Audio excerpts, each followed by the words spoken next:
Halo semuanya, kami dari kelompok 46 ingin mempresentasikan Pancasila sebagai dasar negara Republik Indonesia.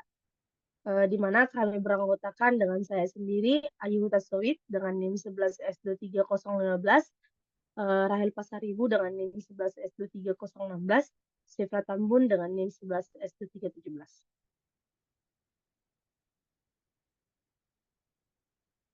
Pendahuluan. Pancasila adalah dasar ideologi dan filsafat negara Indonesia yang tercantum dalam pembukaan UUD 1945.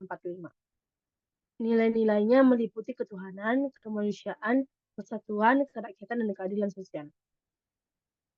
Peraturan negara dan hubungan warga negara dengan negara harus berdasarkan Pancasila, meskipun tujuan keadilan sosial bagi seluruh rakyat telah dicanangkan.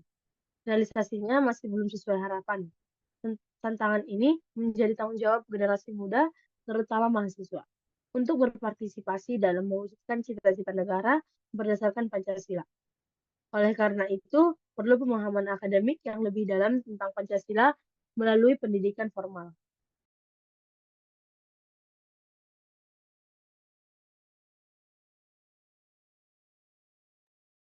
Ya, konsep negara, negara itu dibentuk untuk memenuhi kebutuhan manusia sebagai homo faber. Ya, homo faber ini itu adalah makhluk yang menggunakan teknologi, dan homo socius itu adalah makhluk yang bermasyarakat, dan homo economicus itu adalah makhluk ekonomi, dan yang terakhir ada zon politikon. Nah, ini itu adalah makhluk yang berpolitik. Nah, definisi negara menurut beberapa ahli. Yang pertama itu adalah menurut Aristoteles. Nah, Aristoteles itu berpendapat bahwa persekutuan keluarga dan desa untuk hidup yang baik. Sedangkan Jean Bodin itu berpendapat bahwa persekutuan keluarga dengan kepentingan dipimpin oleh kuasa berdaulat. Dan Hugo de Groot juga berpendapat bahwa persekutuan orang merdeka untuk berperlindungan hukum. Nah, sedangkan pada Brian Sillit, dia berpendapat bahwa konsep negara itu adalah organisasi politik rakyat dalam suatu wilayah tertentu. Jadi, akibatnya pergaulan manusia itu dapat bersamaan, berbeda, atau bertentangan satu sama lain. Bahkan Thomas Hobbes juga menyatakan bahwa manusia yang satu dapat menjadi serigala bagi yang lain, yaitu Homo homini lupus.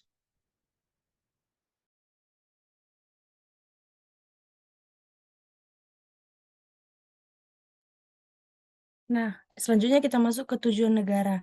Nah, di sini tuh ada tujuan negara itu berbeda-beda menurut beberapa teori. Seperti yang pertama itu menurut teori dari Sanyang. Sanyang ini mengatakan bahwa tujuan negara itu adalah untuk membangun negara kuat melalui tentara yang besar. Nah, selanjutnya itu ada menurut Nicole Machiavelli.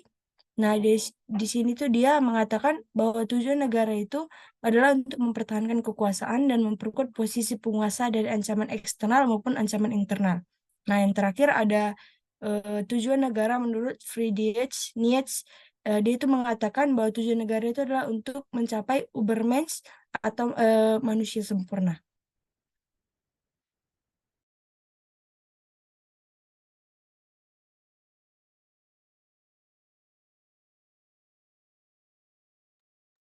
Selanjutnya itu Nah, ada untuk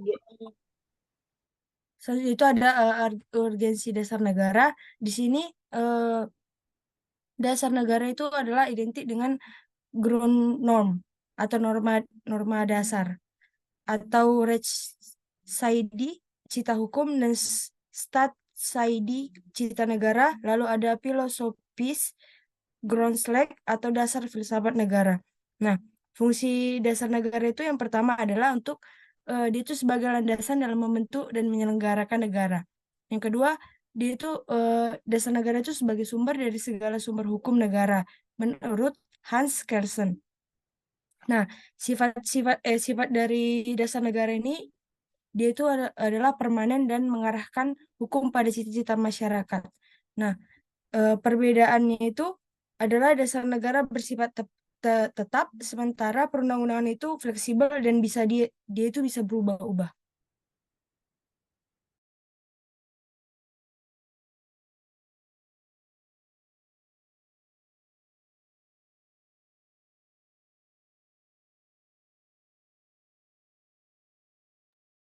prinsip bahwa norma hukum itu bertingkat dan berjenjang. Nah, termanifikasikan bahwa dalam Undang-Undang Nomor 12 Tahun 2011 tentang pembentukan peraturan perundang-undangan yang tercermin pada pasal 7 yang menyebutkan jenis dan hierarki peraturan perundang-undangan, yaitu yang pertama tercantum pada Undang-Undang Dasar Negara Republik Indonesia pada tahun 1945. Yang kedua, tercantum juga pada Ketetapan Majelis Permusyawaratan Rakyat. Dan yang ketiga itu ada pada Peraturan Pemerintah Pengganti Undang-Undang. Dan yang keempat ada Peraturan Pemerintah Pengganti Undang-Undang. Dan selanjutnya tercantum pada Peraturan Presiden. Terus tercantum juga pada Peraturan Daerah Provinsi. Dan yang terakhir yaitu tercantum pada Peraturan Daerah.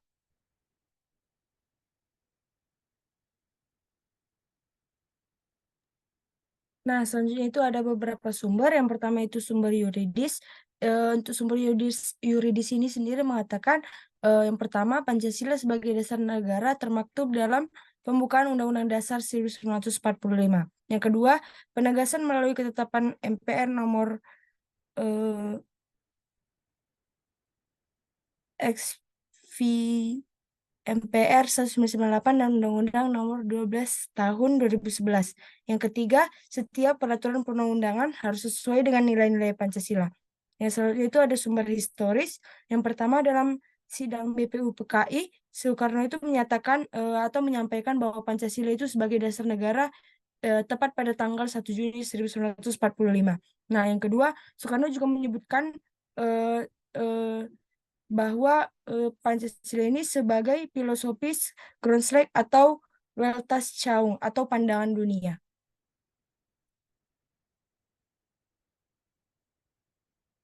Nah, asalnya itu ada sumber sosiologis.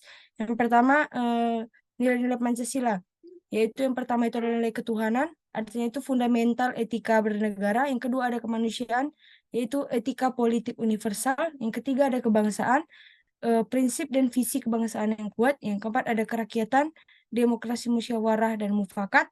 Dan yang kelima atau yang terakhir adalah keadilan sosial, yaitu keseimbangan hak sipil, politik, ekonomi, sosial, dan budaya.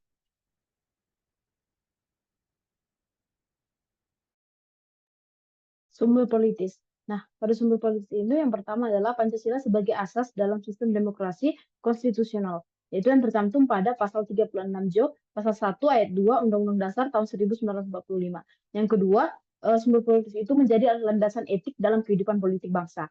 Dan yang ketiga itu ada suprastruktur, di mana politik yaitu atau lembaga negara dan infrastruktur politik atau masyarakat yang berlandaskan Pancasila.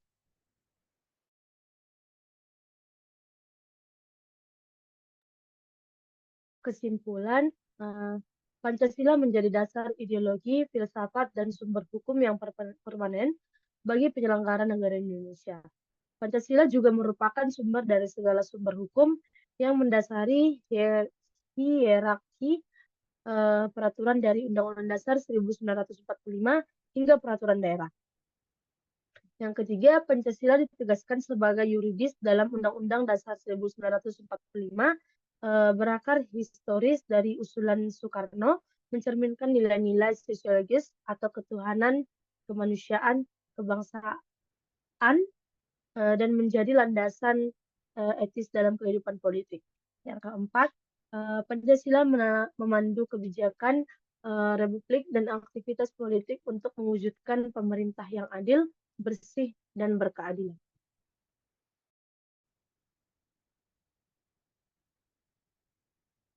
Nah, mungkin itu saja presentasi yang dapat kami sampaikan.